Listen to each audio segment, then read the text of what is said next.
Hey guys, welcome to open night at the Cydeer Cafe. I am joined by a friend here called Max, or better known as Max Moneybags, and he's going to quickly introduce himself and tell you all about him. Yeah, so I am Max Moneybags, obviously. I am a live 2D streamer on twitch.com, and I do a variety of content, all pretty much gaming. hmm Okay, that's pretty cool. So when you how did you kind of become a kind of content creator slash VTuber online? Like, what was the whole vibe of why you became who you are? So really, I've been content creating for about 15 years now in total. But on streaming, I have been doing it for less than a year now. And the reason I got into streaming was I had met a few people that had been Okay. doing it, and it seemed like an interesting way to get myself to play more games because as a working professional, it was difficult to find time to play games, and starting streaming was a way for me to reach out to others, interact with more people, as well as playing more games. So that's why I got into it. I mean, that makes sense. It's kind of a justifiable reason to play games within a hectic life. I get that. I work at university 7 days a week currently. Like, I work 4 days at work and 4 days at uni, and there's like an overlap day, so technically 7, but it feels like 8 sometimes. Um, but yeah, we were Whew, gonna. It's a lot, isn't it? But that is a lot. yeah, we were. What were we going to talk? We were going to talk about how you transition from YouTube to streaming and kind of like the difference between the two. So if you want to take that away. Yeah. So originally, I got into YouTube in 2011 was when I started making videos. I have been on YouTube since 2009, so I've been around the platform for a while. It was what I was most familiar with, and I was making gaming videos. It started out with me pressing record, playing a game, stopping recording, and just uploading that. And as time went on, I kind of refined the process. I started to edit my videos, which was a big improvement. And I was doing that until probably about 2 or 3 years ago, where I ended up just Yeah. playing games with friends. I would record it, I would edit it, kind of do like the little like captions, kind of keep people interested. Because as time has gone on with YouTube, the attention span has kind of dropped a little bit. Long Right. format videos used to be more popular. Yeah. And, before it was common to see 15, 20-minute videos or longer. And now it's kind of divulged into long form content, which would be like an hour, 2 hours or more. And then short kind of content where you Yeah. have things like clips and just short little snippets of gameplay. And so on in the YouTube sphere of things, you kind of have to adapt to the environment a little bit more than Twitch, in my opinion, where you have to have entertaining bits and then edit it down to where all you have is the entertainment, the most entertaining parts, and upload that and kind of hope for the best. And we can kind of discuss the similarities and the differences between Twitch and YouTube, Yeah. where YouTube is more hands off with the interaction with your viewers. Yeah, And that is true. It's true. yeah, because like all you have to go on is comments, which you have after the video is already out. Yeah. So So you you can kind of take get. feedback. Yeah, you also see you kind of get a lot Mhm. of that critical feedback where you can be like, this is how I would improve this video before you post it. So you kind of have to do everything retrospectively. Yeah. Is it retrospectively the word? No, I'm trying to think of. You kind of have to do everything after. No, retrospectively was the word. Yeah, Yeah. you kind of have to Yeah, do everything retrospectively after the is a good fact. word for it. But yeah, no, I do Yeah. get it. It's uh, it's and with Twitch, it's all instant feedback. mm, mm. You like someone will tell you if you have an audio issue, if you mess up in a game, you will immediately hear about it. Yeah, It's very different because you can edit that out with YouTube. With Twitch, you don't really have the choice of live editing. yeah. I And suppose that's the kind of charm of Twitch, though, isn't it? It's kind of like you kind of have that community, but it's the instant feedback and gratification, but you've also got to run the risk of stuff will go wrong, and it's how you kind of play off how it goes wrong, if that makes sense. You know, whereas on YouTube you can kind of filter it out. Definitely. And because of that instant feedback and the connection, it's more, you're more closely tied in with the streamer whenever you are able to talk with them directly during the stream with their gameplay. Whereas with YouTube, it's more of you are talking at them with a chance that they might read the comment or reply to it, but there's a much less engagement, and it kind of feels like there's a separation, like a wall between you and the content creator. Versus Twitch, the wall is kind of torn down. And this also ties into presenting yourself on the different platforms. And it's a very, there's similarities in how you should go about presenting yourself as a content creator on both, but there's a lot of differences as well. Yeah, I mean, I've done YouTube for quite a while. Sorry, I don't mean to keep cutting you off. Like, I sometimes no, it's okay. I apologize. But like, I've been streaming since 2020. It's coming on 4 years now, and like, sometimes I gain traction, sometimes I don't gain traction. That's just the life of it. But the thing I learned fairly early on, but I've only just implemented in the past like few weeks, is streaming is kind of that thing where it's kind of like it matters in the moment, but the second you're not streaming, like it might as well have not happened, if that makes sense, in the sense of like definitely stuff. So a lot of VTubers, YouTubers, and just general content creators everywhere, like one of the hardest things to kind of come under is that like your streams, yes, it's fun in the moment, but it doesn't actually do anything to grow your content and or your brand, if that's what you're going for. If you're just a casual content creator, you just stream for fun, that's fair enough. But if you do want to kind of make something out of it, like I do personally, you kind of need to go around the nuances of like, you have to make offline videos to make the live videos matter more, if that makes sense. I don't know, but yeah. Yeah, definitely. Yeah, so kind of speaking about that, when you are on Twitch as a platform trying to grow yourself as a creator, it's really crucial to have other platforms to project yourself, whether that is Twitter or x.com. That's very, very popular for content creators to go on to present themselves, have ideas, talk with others, communicate, and promote themselves. And then another thing is YouTube, where you can create your content. Maybe it's just your stream clipped down. I heard somebody mention before about how when you're on Twitch doing a live stream, it's important to, if you want to make something for YouTube, have a section of your stream dedicated for putting on YouTube. So have it where you know it's going to get uploaded. You might still edit it, of course, but know that this section of the video is going to be uploaded. And that kind of ties in with your stream. And so like you were saying, it keeps the stream alive and people can come back to see it years down the road, wherever, you know, YouTube's the algorithm decides we're going to show this to a lot of people 4 months down the line.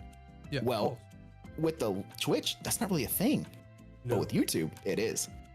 I'm not gonna lie. So with the thing I found on YouTube, right, and this is why I do the podcast, because I play games primarily on Twitch, and I have set aside a day a week where I do a live podcast for up to 3 hours and up to 5 guests. But I try to get people involved, but like these videos, the reason I want to do like these offline videos is one, that if they do start to gain traction, people will want to be on the show, will want to be on like the videos, and I could eventually make them even longer and add a bit more production value to them. Like, I don't mind showing my face and or my entire body. Like, I don't care if what people see, you know.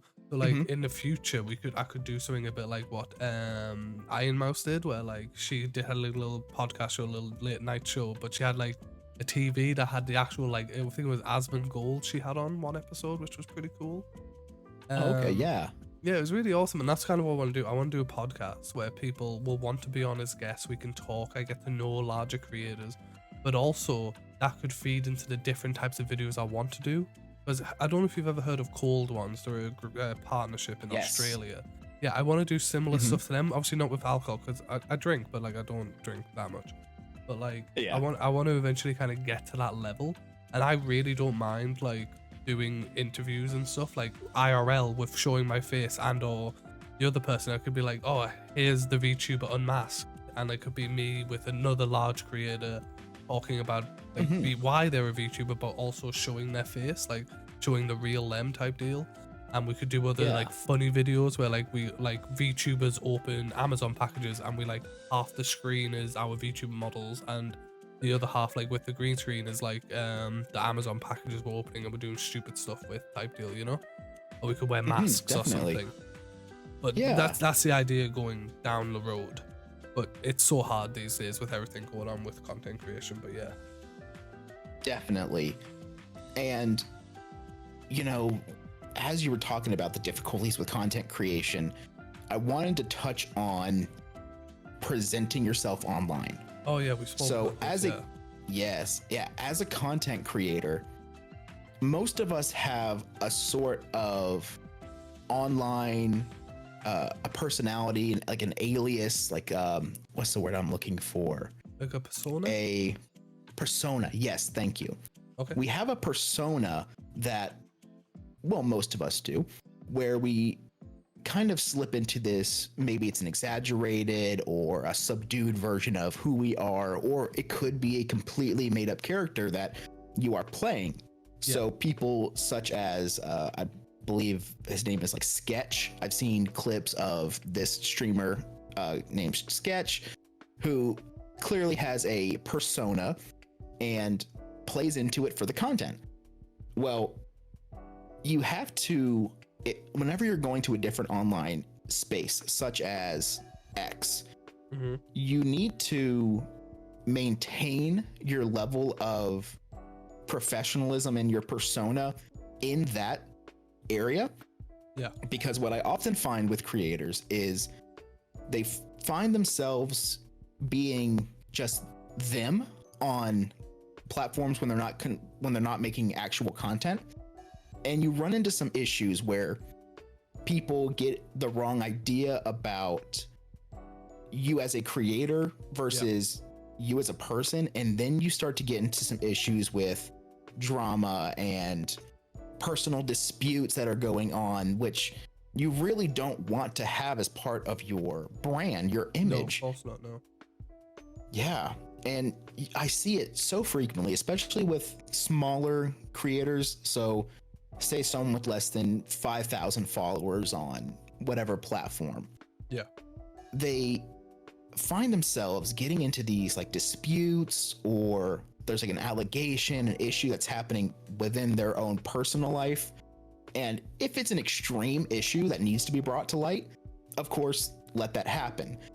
But if you're having an issue with somebody, really it needs to be kept away from your online platforms. Yes. Yeah. Like you need to be able to separate yourself from the persona you have created, and not let your own mental problems or your not mental problems necessarily, but the things going on personally, you don't want that to come through. Drama. Yeah, your own personal drama. Yeah, you don't want that to come through with your content creation.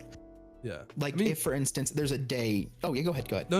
I was just kind of agreeing with your point, because I actually had this conversation a few days ago with a friend, and I was like, because I always like, as a small content creator, you do worry about like your viewership and how well your videos do and like how you're perceived by people. And I always think that I come across as boring, and or that I'm not loud enough, or too quiet, or however you want to describe it.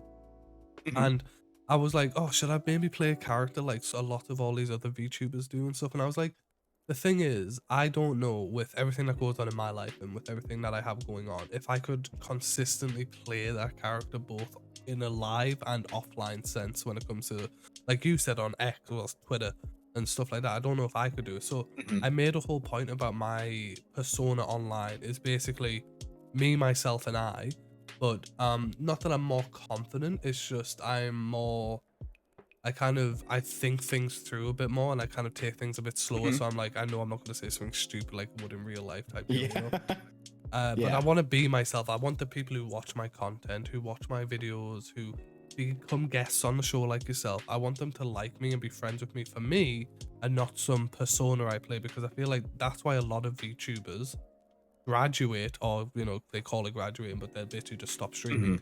If like a year or two down the line, because they're burnt out, they're tired of playing a character that just isn't fundamentally them, and then they're like, oh well, you know, I can't go back into it because people are going to be like, oh, you know, it's not the same anymore. So I'm trying to go forward and put my first foot forward as myself, and not as some character that I'm going to abandon a year down the line type deal.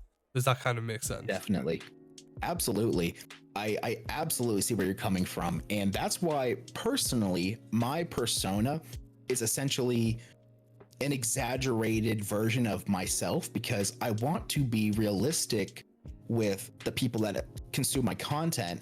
And I don't want to have that issue with burnout, because essentially you are acting in a way, and actors don't do roles for years on end. They do it for a few months for a film or television, and that's it. They move on to the next thing.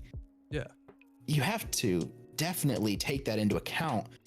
You don't want to get burnt out, and it all just kind of comes together, and you have to have an idea of what you want to do, what you want to be. You might even write down guidelines for yourself. Like, when I'm streaming, I want to be purposefully ignorant about something, be playful with people. And if you aren't able to consistently be that persona and like get into character, then either, you know, take time off, or just, you need to modify something in order to maintain your brand and to maintain your own sanity. Yeah, I completely get that, because that's literally why I wanted to be myself, because I was like, down the line, one, I don't want to get burned out, but two, I was like, when it comes to like interacting with people and stuff, it's like, I don't want to come across as this like airhead, or like someone who's like really dissing, like, oh my god, I can't believe we got this, or like someone who's like really edgy, being like, how dare you muster the words to come talk to me, and I'm like, you know, it doesn't, for me, I kind of like, I'm like, the one thing I don't see a lot in the VTuber community, especially like in regards to content creation offline videos, is someone who just is like, I don't want to use the word normal, but like, who just plays the average kind of person. No, who plays just is an average person who talks to people, who is like attentive to chat, they reply, but they also have like a bit of investment into what the chat's saying. You know, someone's like, oh, I've been to work today, I'll be like, oh, how was work, my dude? You know, did you have a good day? You know, I'm there for that. But like some people, I don't want to be the kind of person who's being at work and the person goes, how dare you be at work and not be at my stream? Or like someone who's like, you know, hey guys, subscribe 5 times to me and like I'll show you my feet type deal. And I'm like, bro, I just want to be like, I want people to like me for me. I want to like do that kind of going forward. And like I'm talking to you now, and I have watched one of your streams before, because Luca not made me, but like just suggested it. And I was like, I can actually vibe with you, because you're not like other VTubers who are like really eccentric to the point of like just distraction, but you're also not like super hyper or over sexualized, and it doesn't make the stream cringy or like uncomfortable to watch. And I was like, I kind of vibe with, I vibe with this person, because they're going for a similar, not aesthetic, but like a similar just kind of approach that I do, of just kind of being, let's just see where this takes us, be chill, kind of act ourselves, and hopefully people will come to our like vibe versus a vibe that is kind of created by a fake outlook and stuff, you know? Definitely. And it's funny you mentioned that. I definitely, so one of the things that has benefited me is I have a career. This is not my job. I am not big enough for this to be my job. And I think some people, they go into it as a career too soon without a steady income coming from it. And that leads them to a bit of desperation and the reaching for people to come in, and it feels unnatural and odd. You don't want to engage with that person that just feels like they're just trying to get money from you, or Yeah, exactly. that they just want you as a number. Like, I want people in my streams as individuals. Like, you learn mannerisms of the people that come into your chat, and you get to know a little bit about them as they reveal small details. Like, maybe they had a bad day, you talk to them, and you get to learn a little bit about the individual people. At least when you're smaller, it's easier. I know when you get larger, it gets more difficult to talk to individual people. But even then, those individuals who are there at the beginning usually stick with you till you get large, so you can still kind of have that pseudo relationship with, I say pseudo, but like you can still kind of have that relationship with them where you know their mannerisms. But also, people who constantly come back, you'll start to notice them. Like, yeah, it'll happen slower than at the beginning. But say someone pops up every stream for like a month, you're like, oh, I've seen you a lot actually. How have you been? Yeah. You know, you start to recognize them as individuals type of thing. Again, it goes from being you notice everyone all the time to going you notice the dedicated few who stick around a lot type deal, you know? Absolutely. And I have a few of those individuals. I've seen some people come, they stay for a little while, they go. Yeah. I hold absolutely no ill intent towards anyone for, you know, coming and going. I understand more than probably most people how busy life can get. So when people do show up and they show up consistently, I am incredibly grateful for it. And I try to show recognition to those individuals because it means a lot to have someone come back. And the whole purpose of me streaming is not necessarily to get larger. It's just to have a good time, have some engagement. When there's more people involved, it gets easier and it stays refreshing. Yeah. So it's easy to get burnt out if you have like low viewers, low chatters. I can understand like there's difficulty in that. And there's ways to try and grow your audience, but that's a topic for another time. That's a whole can of worms there. That's like a whole hour-long video right there. Yeah, but like, there's a lot involved there. You are right. I will quickly mention, just for people who are still watching at this point, is if you do want to start out streaming, the first thing you should do before you even hit the go live button is hide the current number of viewers you have. There is a button that looks like a little eye icon.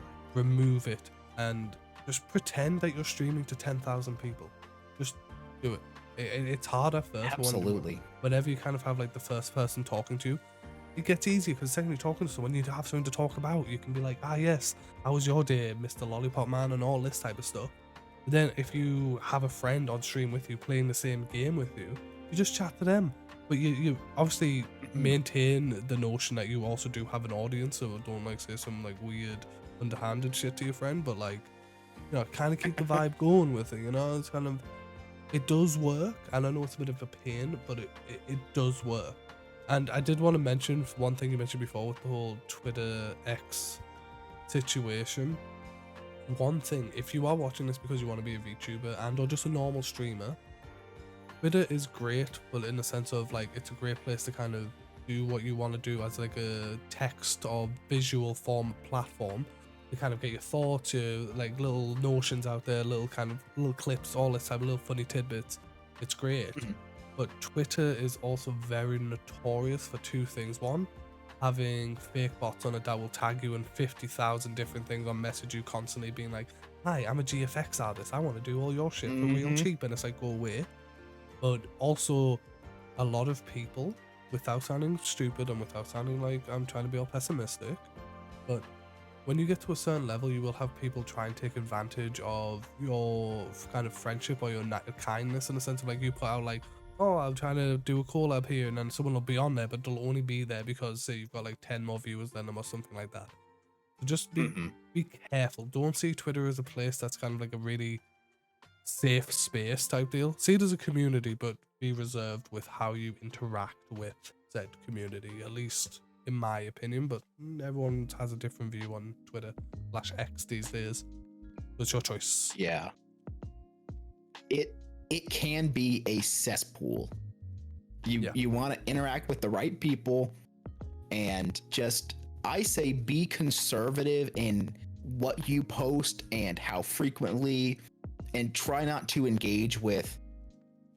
Some individuals will make a post such as drop your VTuber model and I might be friends with you. I'll follow you back. Yeah. A lot of those are for gaining views and interaction to grow themselves. You want to be careful with those things because it's easy to get drawn in, and then mentally you start to psych yourself out like, wow, I'm interacting with these people, but they're not reaching out to me. I'm not making any friendships. You want things to be genuine, and things like drop your tag and I'll come to your stream. Just it's like try to avoid disingenuous. those. It's like disingenuous, isn't it? Definitely. It's very self-serving, and no offense, I will say this, I was very guilty of it in the beginning of my VTuber career, just because I saw everyone else doing it, so I just assumed that was kind of the way to go when it came to being on like a social media platform like that in this capacity, at least. But I'm slowly starting to realize I'd rather just post random questions, videos, little pictures and stuff of just being like, this is what I did today, blah blah blah. Because the one thing I do find stupid in the VTuber community is the whole notion of immersion break. Like if I went on holiday to Korea and I wanted to show a real cool like cosplay that I saw in Korea, I'm like, bro, this is amazing, check it out. Other VTubers I've seen would put in literally big bold words with like giant red emoticons and stuff being like, warning, immersion break, warning. I'm like, people know you're a person behind the online model. They may not know what you look like, but you're still a person. They're not going to be sitting there going, my life is ruined. My entire view on the entire world has been shattered because my online person I watch is not actually an anime 2D model. Oh, I can't. And that's what I'm saying. I'm like, it almost comes across as like patronizing, at least in my head, because I'm like, bro, that's like, you're a person. Just show them the cool thing that you want to show. Doesn't mean you're not a VTuber. It doesn't mean you're not a person. Just do you, But I don't know. What's your thoughts on that? It doesn't take away from your content for posting things that you find interesting or that might be considered an immersion break. If you want to post a really cool picture of a nice meal you had, go for it. Exactly. It's not a big deal. And it also, in my opinion, it could help with parasocial relationships where the viewers think they know you better than they do. If you show kind of like a real side of you, it's like, hey, I'm not just this person online. Yeah, that happens so much, right? With all parasocial relationships going on in the VTuber community. It happens so much. Like the amount of times I've had people just like in my Twitch chat or even in like my DMs on Twitter or Discord being like, yo, bro, I'm having a really rough time at life and stuff. I'm like, yeah, I'll talk to you, I'll listen to what you have to say, but I'm not your therapist, but I'm also, I barely know you. Like, I wouldn't even consider us friends. So why you kind of, if you need to vent and tell someone who's not going to really have an opinion on it, just so you can kind of get it out, fair dues. But don't expect any form of like genuine emotional feedback type deal. Cause I'm like, I don't know you on that level. And I don't want to come across as a dick, as like a nasty person, but like, it's a bit, I don't know how to kind of explain it, but yeah, I don't vibe with that. And a lot of people shouldn't as well, because the amount of VTubers who I know whose mental health is significantly worse while as a VTuber than before they streamed or after they've quit, simply because they let every single thing get to them type deal, Yeah, absolutely.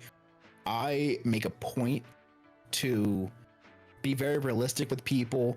If someone, say like someone in chat comes in and they're like, hey, can I join your game? No, I don't know you.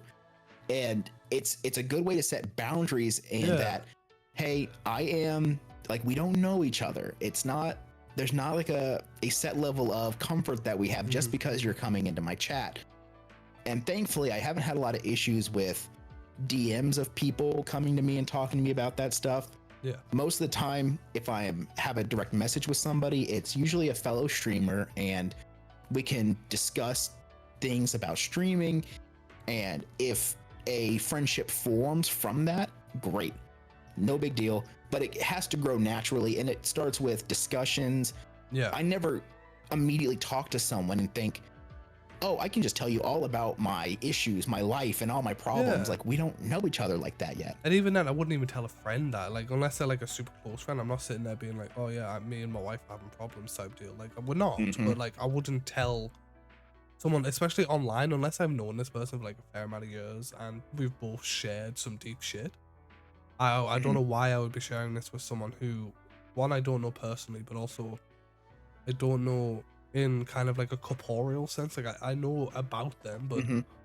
how they are on a Discord chat could be completely different from how they are in real life type deal. And I kind of don't want to get sucked into that kind of Absolutely. Two-Face from Batman type of deal. Mhm.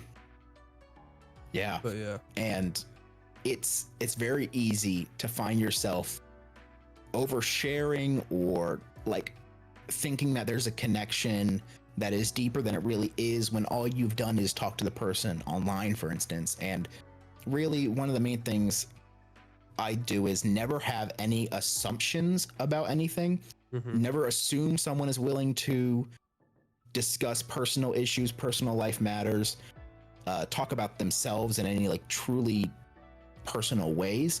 Yeah. If someone is willing to discuss that and they want to, great, but it's good to talk to that person about it first. Yeah. Just never go into it like, hi, I like your streams. So, like, what do you do for work? Excuse me? Hold on a minute. Like, we have no rapport yet. We have not created a bond to be able to discuss these things. And you just got to be careful with things like that. Yeah. Because it happens a lot, and you genuinely have to be like super, super careful. Only because Mm-hmm. of how kind of often it happens to make it just not be a good situation in general. You kind of just got to be, you want to keep yourself safe, essentially, is what I'm trying to say. And Yeah. it is very easy to kind of come under that whole thing of like, oh, they're just trying to talk to me. They're just trying to like get to know me. Mm-hmm. But it's like, you don't know what their goals are in the end. So you kind of got to be careful Yeah. with that. But Yeah. yeah, so we're gonna slowly start winding down the rest of the podcast. Just want everyone to know so we don't go over time. But like, but yeah, you've got, if we want to leave it on one note between the two of us, is there anything you want to say that it's kind of like essential for either their how to present themselves online, or the transition between YouTube and Twitch? Is there any kind of last bit of crucial information you want to give them? To basically put it down into like a few keynotes, just if you're going to have a persona, stick with it and try to keep your personal life and your content creation or professional life separate. If you can keep those separate, keep your boundaries set, you will be just fine. The rest of the stuff, like the audience growth, your own growth, personal growth throughout your content creation, it'll all be so much easier and so much better as long as you maintain a level of professionalism and keep yourself safe, and just make sure to keep your persona separate from you. Don't take things personally. You'll be just fine. Yeah. Well, I completely agree with what Max has just said, because you guys genuinely need to just make sure, because you got to realize being a content creator is not like just being friends with 1,000 people watching you. It is, you've kind of got to see it as a bit heartless in that fact. So just kind of be careful with how you interact with people online, because there are a lot of people out there who use people online as a means to an end, and you don't want to be part of that. I'm just saying.